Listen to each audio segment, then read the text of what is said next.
ফের উত্তপ্ত ভাঙড়ের চলল গুলি। ভাঙড়ে এবার চালতাবেড়িয়া তৃণমূল অঞ্চল সভাপতি রাজ্জাক খাঁকে গুলি করে খুন করা হয়েছে।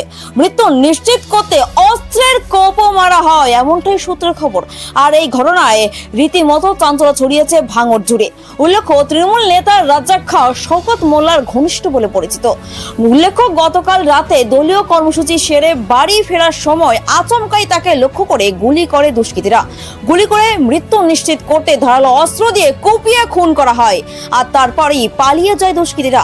তাকে হাসপাতালে নিয়ে যাওয়া হলে চিকিৎসকরা মৃত বলে ঘোষণা করেন।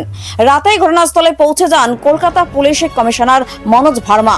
পুলিশ কুকুর নিয়ে তল্লাশি শুরু করেছে। শাসক নেতা খুনে ভাঙড়ে চলছে রাজনীতির পারদ।